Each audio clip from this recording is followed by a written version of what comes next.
नाज़रीन, अवामी न्यूज़ में ख़बरनि जो सिलसिलो जारी है। इन वक्त असीं तव्हांखे ख़ैबर में ख़बर ॾींदा हलूं त इंडस ڈولپمينٽ आर्गनائيزيشن जी अॻुवाण ज़ैन दाऊद पोटे जी सदारत में अहम इजलास थियो, जंहिंमें ॿेला बचायो कमेटियूं ठाहिण जे सिलसिले में खेबराणी ऐं रईस मुराद ॿेले जे बचा लाइ कमेटी जोड़ी वई, जंहिंमें चेयरमैन हाजी बशीर खैबर, जनरल सेक्रेटरी कासिम शाह ऐं खज़ानची शहज़ादो इमरान शौक़ खे मुक़ररु कयो वियो आहे। मीडिया सां ॻाल्हाईंदे हिननि चयो आहे त हिन कमेटी जो कमु ॿेलनि जी मालिकी करण ऐं ॿेलनि जे हवाले सुप्रीम कोर्ट ऐं सखर हाई कोर्ट जे फ़ैसिलनि खे अमल कराइण लाइ अवामी दबाव विझण आहे। हिन चयो आहे त ही कमेटी सिंध सरकार ऐं ॿेले खाते पारां कब्ज़ा छॾाइण ऐं ॿेला बहाल करण ऐं ॿेलनि जा नक्शा ठाहिण वारे कारवाइनि खे नज़र में रखंदी ऐं ॿेले खाते जे हिननि सरगर्मियुनि में ॿांह ॿेली थींदी।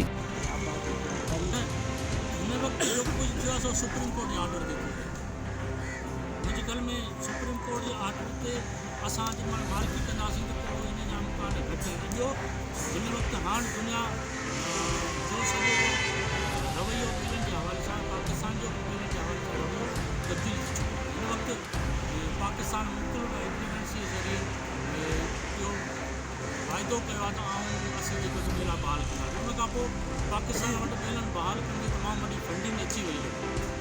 हाणे उहा सूरत न रही। हिन वक़्तु सिंध गवर्नमेंट जा बि रवैया असांखे तब्दील थींदा नज़र अची रहिया आहिनि ऐं हाणे जेको डिपार्टमेंट आहे उहो ख़ुदि पर ॿेला ख़ाली कराए रहियो आहे, ॿेला पोखे रहिया आहिनि। असांजो कमु हूंदो त उनखे वधीक तेज़ करियूं ऐं जेकॾहिं ॿेले खाते अंदरि का रिट आहे त हीअ जेकी कमेटियूं आहिनि उनखे घटि में घटि उनखे बंदि विझंदियूं ऐं मज़ीद खबरों और तफसीलात के लिए विजिट करें हमारी वेबसाइट www.awamiNewsHD.com।